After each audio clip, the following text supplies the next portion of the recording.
Hey guys, Corey Scott here, criminal defense attorney. And I want to talk about a scenario that I've run into time and time again. One of the things about practicing criminal law is that criminal law intersects with all different types of other laws. One of the main practice types or practice areas that criminal law interacts with or intersects with is family law. And so, of course, a lot of my clients, they're single fathers. They're single fathers. Sometimes they have custody of their children. But this scenario that I'm about to talk about is a scenario that happens all the time. And here it is. So you are a single father. Maybe you've signed a paternity affidavit when the child was born. Maybe you didn't, okay?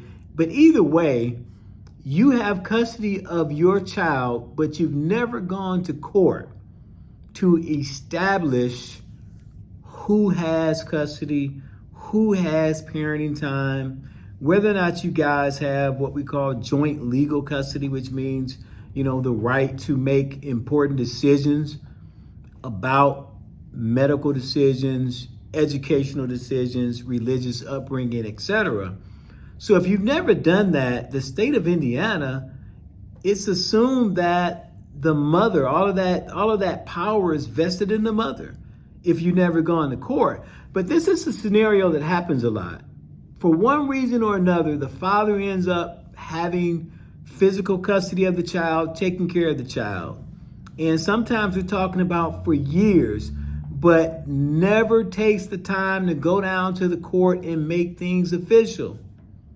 And I've seen scenarios to where the mother has just flat out been out of communication, out of touch, not even involved with the child. But because that father never took the step to go down to the courthouse and make things official and get that piece of paper saying, hey, you had primary and physical custody, I've seen a mother come back after years and just swoop the child up and then just refuse to return the child. And then the father finds himself on the wrong end of a custody battle to where the mother all of a sudden now has the child, has physical custody, and now they're trying to fight to get the child back.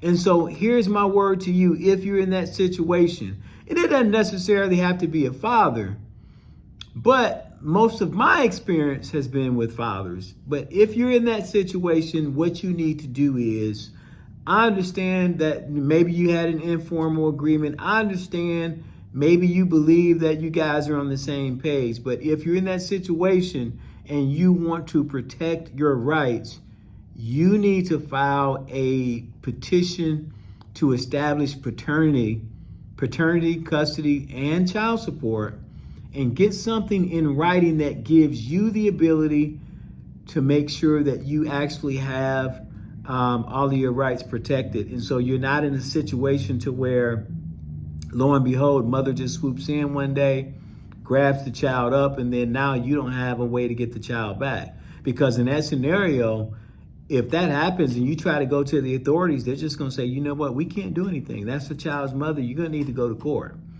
So do yourself a favor and do that ahead of time. Don't wait until everything blows up. Don't wait until the child is somehow, swooped up and then they're in another state. And then you got a big mess on your hands, okay?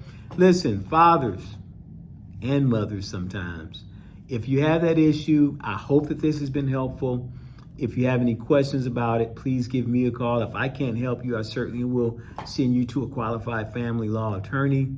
But please reach out to me. I'd love to hear from you. And until next time, if you have to be found guilty of anything, be found guilty of greatness. Take great care.